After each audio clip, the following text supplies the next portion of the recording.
Good morning. I'm excited to kick off our first White Hat Files May 2018 edition with you today. Thank you for joining me. My name is Josh Berry, and I am a principal consultant with Accudata Systems in the risk and compliance practice.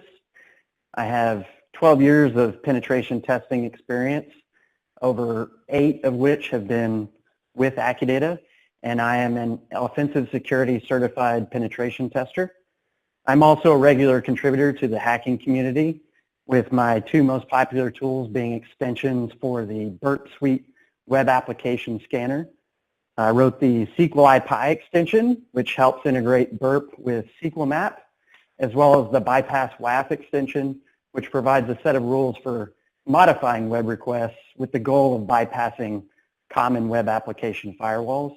Both of these extensions can be found and installed in the Burp BAP store within the app if you're familiar with the application. And I also write many one-off tools as well, and they can be found on my GitHub page at codewatch.org at github.com/codewatch.org. Today I wanted to talk about security basics in penetration tests.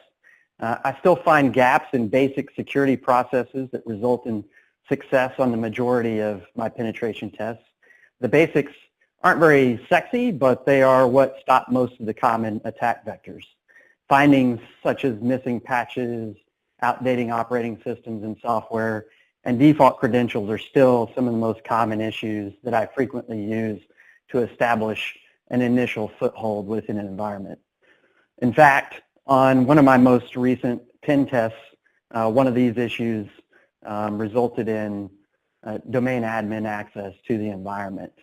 We were brought into a health information management company to perform an external and internal pen test against their servers and some of the web applications that they had deployed, with the purpose of identifying any risk to the business, their customers, as well as consumer information, because they were storing health information for consumers. and for that reason, they also had to maintain compliance with various HIPAA requirements. My goal in these scenarios is typically to identify the most likely path or paths to compromise, and then identify some solutions or processes that can be used to mitigate or reduce the risk of an attack. The typical approach, and the one that was used in this particular scenario, is to start off with just some basic port and vulnerability scans for efficiency purposes. But then as those scans are running, we manually test the systems that we identify as active in the environment. And in this particular case, I was manually reviewing web application interfaces, specifically to identify any default credentials. In this particular scenario, as I was browsing the different web interfaces, I came across a network monitoring tool, and a quick jump over to the documentation on that vendor's website provided me with the default credentials.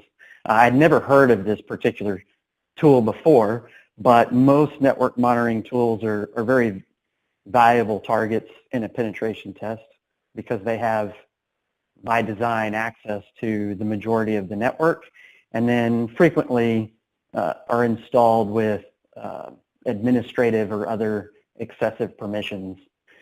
So in this case, I tried the default credentials that I found on the website, and that was it. I was in. Most of these applications provide support for running commands on the host on which the tool is installed, and this particular tool was no different. So I read the documentation for it and found that notifications could run commands.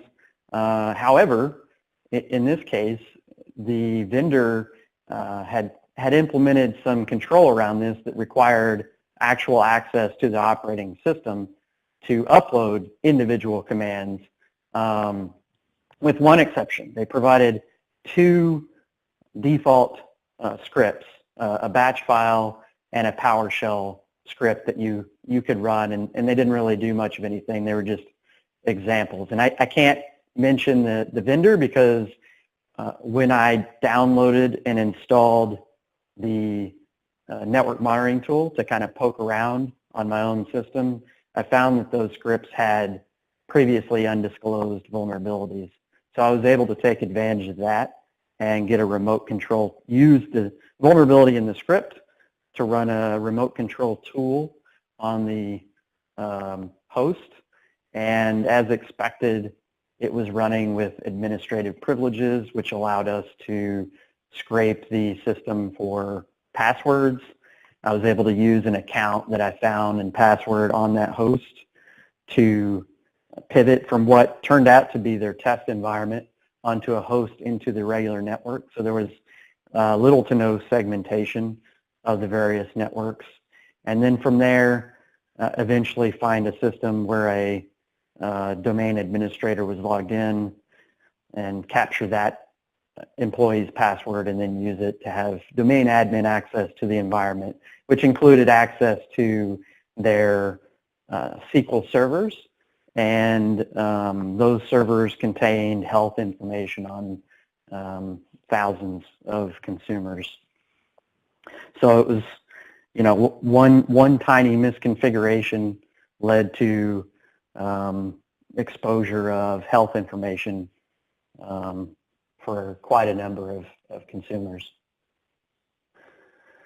So the next question is, well, you know, how do we stop an attack? In this case, there's several things that could have been in place that would have reduced the likeliness of success. So configuration management is a key process that reduces risks deployed for systems deployed in the environment. And in this case, it would have stronger configuration management processes consistent across the board would have likely prevented my initial foothold. So the default credentials would have been changed as part of that process and would have left me without that initial entry point. Another control that is often lacking is segmentation. So the test environment should have been more heavily segmented from production, and in general, high criticality systems should be segmented off from low criticality, and that lack of access between the networks would have reduced my ability to move laterally in the environment, and it increases a defender's chances of detecting that particular movement. The more work I have to do, right? So that's another key control for this particular scenario.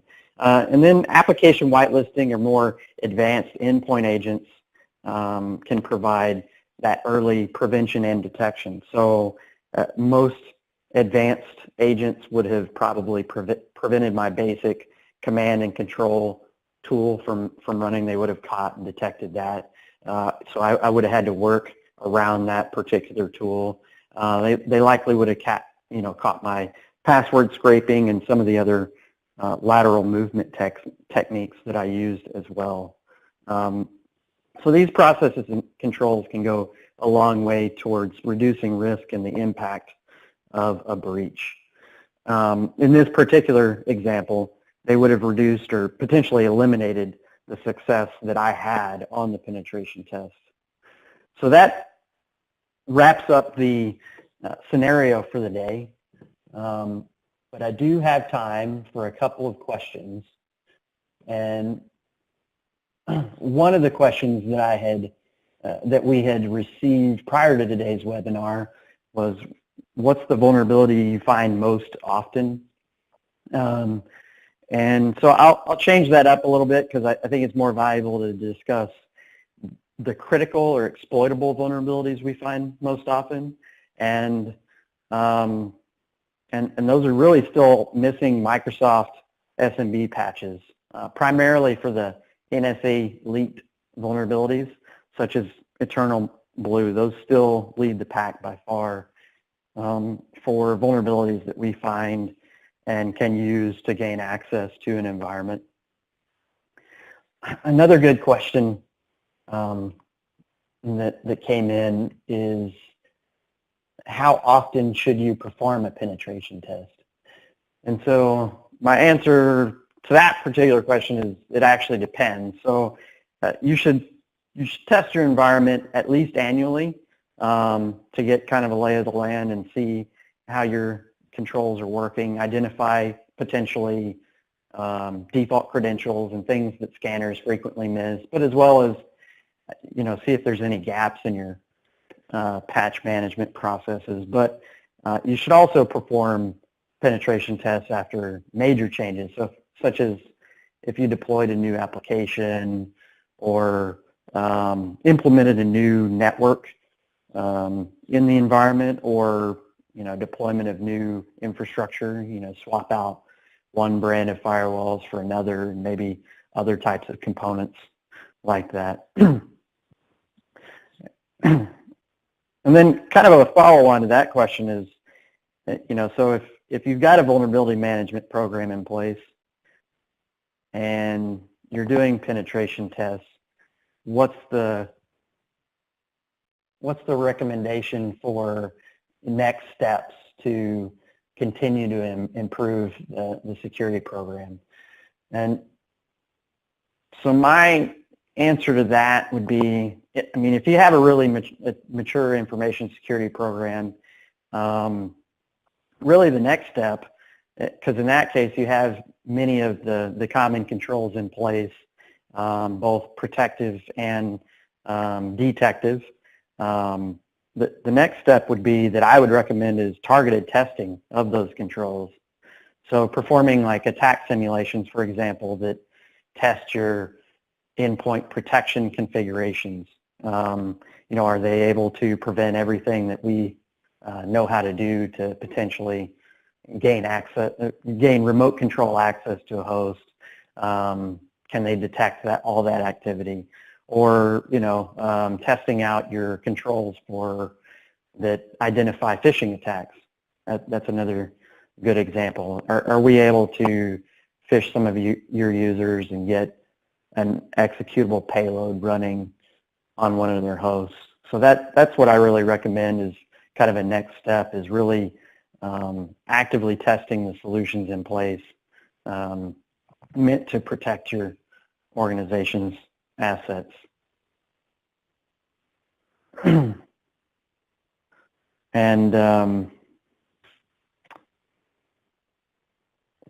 one other question that we've received quite frequently, and goes along here as well, is, should we perform, if we're doing penetration testing, should that be, should we do white box? Should we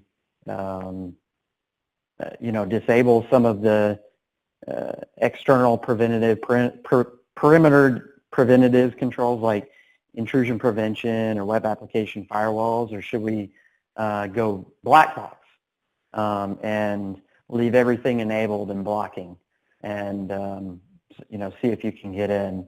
And my answer to that is actually yes. I recommend doing a little bit of both. We commonly, or I commonly test first with those controls enabled to see, can we find anything? Can we get around them? How effectively are they working?